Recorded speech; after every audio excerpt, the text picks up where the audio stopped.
They catalogued it as Entity 44, but the records were incomplete. It was first cited, or perhaps only imagined, during a series of deep-sea drift studies conducted in 1983, somewhere beyond the known fracture zones, in areas of the hadal trenches where even sound struggles to return to the surface. The exact coordinates remain redacted. Official files classified the specimen as biologic mass undefined. No skeletal structures were detected, no circulatory system, no identifiable metabolic activity, no evidence of hunting, evasion, or what could traditionally be described as survival imperatives.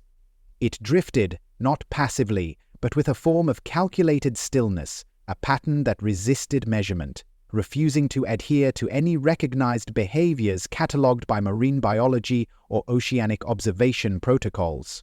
And yet, the few individuals who returned from the monitoring stations, those stationed at the edge of the drift corridors, spoke of it in terms not found in scientific lexicons. They didn't describe it as an animal, nor even as an anomaly, but as something more elusive, something they began to call, in hushed conversations, the silence feeder.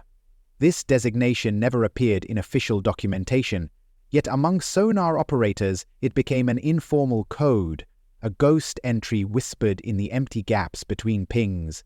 A superstition shared only in the moments when the data fell silent. They described the entity not by mass, not by structure, but by absence itself, by the collapse it inflicted upon the soundscape, by the hollowness that swallowed sonar returns before any visual confirmation was ever achieved.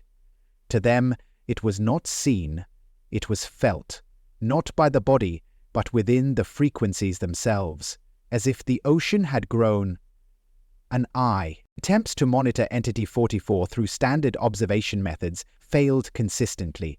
Sonar returns produced distortions, data fields corrupted, entire bands of frequencies collapsed into unusable noise, and the anomalies did not appear localized to the entity's physical position, but rather radiated outward, infecting equipment, corrupting logs, and bleeding into recordings that should have been untouched. Attempts to isolate the interference led to inconclusive results, with some monitoring crews reporting that the interference appeared to mimic their own voice recordings, replaying fragments of prior transmissions that had never been logged as broadcast. One observer noted in their private annotations, later deleted from the main archives, that they believed the entity was not intercepting communications, but participating in them, feeding upon the act of observation itself, mimicking patterns, embedding itself within the channels of data collection until the line between observed and observer began to blur. Over time, the field reports became less clinical, more fractured, filled with personal accounts of auditory hallucinations, recursive sonar loops that would not end, and shadows within the soundscape that suggested presence but never confirmed. The entity was never seen directly, no camera ever captured its form, no remote vehicle ever returned with visual data, yet those who manned the stations insisted that its influence was real, measurable not by sight or touch, but by what was missing from the frequencies. It was as if the ocean had developed its own language of erasure, and the silence feeder was its first and only speaker.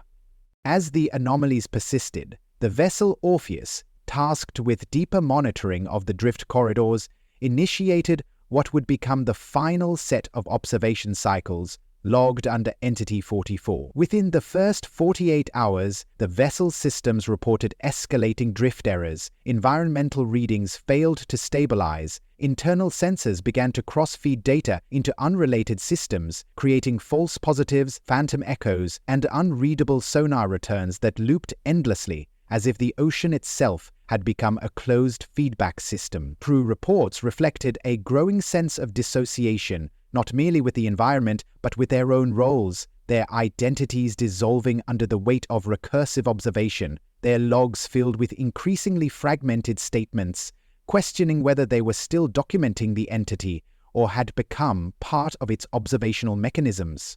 Logical evaluations, transmitted intermittently before total data corruption, noted early signs of identification collapse among the monitoring crew, with reports of auditory reflections that mirrored not only prior transmissions, but crew speech patterns, internal thoughts, and what some described as memories that did not belong to them. Attempts to withdraw were met with navigational failures.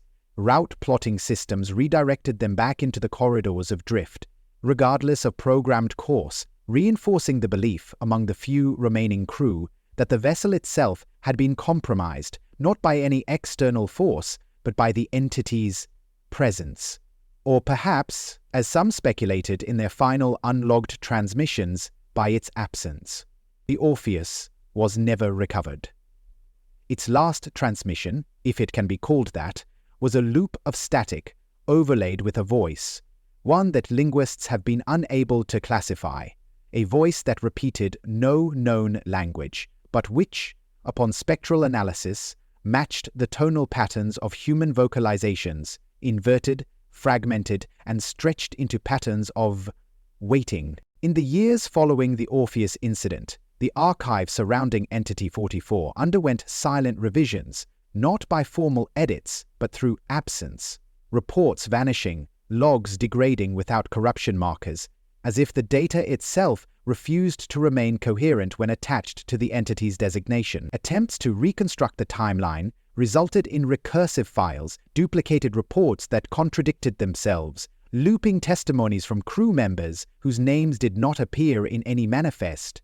Some within the archival departments theorized that Entity 44 was not a specimen to be catalogued, but rather an emergent pattern of observation collapse, a kind of cognitive fracture induced not by external anomalies, but by the act of attempting to define it. In this model, Entity 44 was not feeding on sound, as the field report suggested, but on the constructs of documentation, on the structures of human measurement itself, a presence sustained only within the frames of attention it distorted. Over time, the very mention of its designation was phased out of operational logs, not by directive, but through what analysts later called passive archival erosion, as if the records chose to forget. Today, references to the silence feeder survive only in incomplete metadata fragments, within forgotten logs from decommissioned stations, or whispered across old sonar operator forums, unindexed, unverified, and always incomplete. Some claim the entity still exists, not in the oceans, but within the gaps of observation, within the moments between pings, between words, between the breaths of those who once tried to name it. And some say it was never an entity at all, but a mirror, a reflection of ourselves. There are no more records, no logs, no testimonies, only waiting, echoes of things that no longer require names. Some say it still drifts, but there is nothing to drift through, no space, no ocean, no vessel, only patterns of absence, patterns of listening. Some claim it speaks, but to who? In what tongue? In what memory? Perhaps there never was an entity. There was only the act of listening. It stretched too far, into places where observation folds back into itself. Some voices you hear only once, others never stop, and in the quiet, between pings, something still listens back,